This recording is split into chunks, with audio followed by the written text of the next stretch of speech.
नमस्कार, मी पत्रकार विकास जगताप। आज पत्रकार परिषद घेऊन तुमच्यासमोर येण्याचं मुख्य कारण असं म्हणजे मी एक महाराष्ट्रातील नागरिक असून या समाजातील एक जागरूक पत्रकार तसंच एक जागरूक नागरिक देखील आहे। या महाराष्ट्रामध्ये नक्की चाललंय काय हेच आजकाल मुळीच समजत नाही।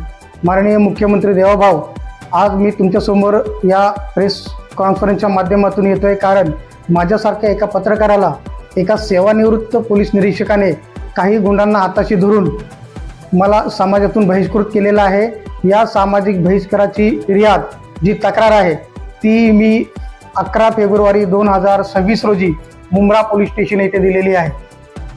आपण पाहू शकता ही F I R Mumbra police स्टेशनला दिल्यानंतर मी 7 मार्च 2026 रोजी वडोदरा गुजरात येथे माझ्या नातेवाईकाच्या लग्नासाठी गेलेलो असताना तेथे शिवनाथ उर्फ बुलेट गंगाराम शिंदे जो सेवानिवृत्त पोलीस अधिकारी आहे, त्याचबरोबर त्यांचे सावतर बंधू बबन उर्फ आसाराम गंगाराम शिंदे, तसेच त्यांचा नातेवाईक रावण आगीनाथ शिंदे, पंकज धीरज शिंदे, भूषण भगवान शिंदे, चेतन सुदाम शिंदे, अभिषेक भगवान शिंदे, त्याचबरोबर सुदाम उर्फ संख्या गंगाराम शिंदे सह आगीनाथ गंगाराम शिंदे उर्फ पिंट्या या लोकांनी मला जिवे ठार मारण्याची सुपारी गुजरात वडोदरा येथील आदी राजा शेगर या गुंडाला दिली।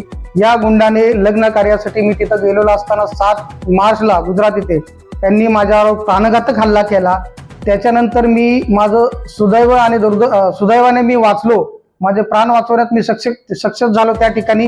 त्याच्यानंतर मी Gujarat JP road police station Gujarat Vadodara येथे ही एफ आय आर दाखल केली।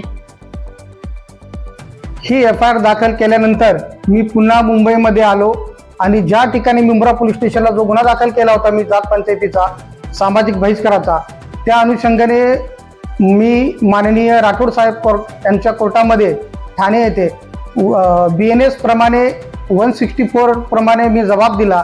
या जबाबामध्ये माझ्यावर झालेला अन्याय कसा काय अन्याय झाला तो मी जज साहेबांच्या समोर सांगितला। त्यानंतर जज साहेबांनी माझं पूर्णपणे स्टेटमेंट ऐकून घेतलं। त्यानंतर त्या ह्याच्यामध्ये मी जबाबामध्ये मागणी केली होती की सदर गुन्ह्यामध्ये म्हणजे मला 2 जाती परत यायचा असं तर 2 लाख रुपये 5 बोकडाची खंडणी मागितली होती। त्या संबंधित विषयाचे पुरावे मी मुंब्रा पोलीस स्टेशन येथे सादर केलेले आहेत। तरी सुद्धा मुंब्रा पोलीस स्टेशनने यामध्ये आरोपींची संख्या न वाढवता खंडणीचं कलम देखील लावलेलं नाही। माझा मुख्यमंत्री महोदय तुम्हाला प्रश्न आहे की सध्या हे मुंब्रा पोलीस स्टेशन कोर्टाला दिलेल्या जबाबाने किंवा अजून साक्षीदाराच्या पुराव्यानिशी सगळे जबाब दिलेले असताना अजूनपर्यंत त्यामध्ये खंडणीचं कलम वाढवलेलं नाही, गुन्हेगारांना अटक केलेली नाही, तर मुख्यमंत्री महोदय एका पत्रकाराची हत्या झाल्यानंतर तुम्ही कलम वाढवणार आहेत का किंवा तपास करणार आहेत का किंवा आरोपींना अटक करणार आहेत का? जर माझ्या जीवाला उद्या काय कमी जास्त झालं, अर्थात माझी हत्या झाली, तर या सर्वात प्रथम गुन्हेगार मुंब्रा पोलीस स्टेशन असेल, त्याच्यानंतर हे आरोपी असतील, असे मी महाराष्ट्राच्या जनतेसह मुख्यमंत्री साहेब तुम्हाला हात जोडून विनंती करतो। नाही तर येत्या नजीकच्या काळामध्ये आम्ही महाराष्ट्रातील प्रत्येक पत्रकार प्रत्येक संघटना राज्यभर आंदोलन केल्याशिवाय राहणार नाही असं मी या ठिकाणी तुम्हाला सांगतो। तुमच्याकडून शेवटची आशा अपेक्षा ठेवतो की तुम्ही ठाण्यातील पत्रकारांचे हल्ले दिवसेंदिवस वाढत चाललेले हे थांबावे। आता ज्येष्ठ पत्रकार दिलीप मालवणकर यांच्यावरती गेल्या महिन्यात हल्ला झाला, एका महिला पत्रकारावरती हल्ला झाला, आज मला जिवे ठार मारण्याचा प्रयत्न झाला। हे ठाणे जिल्ह्यात नक्की का चाललंय काय? मुख्यमंत्री साहेब तुम्ही एवढं लक्ष द्या, एवढी माझी विनंती आहे। धन्यवाद।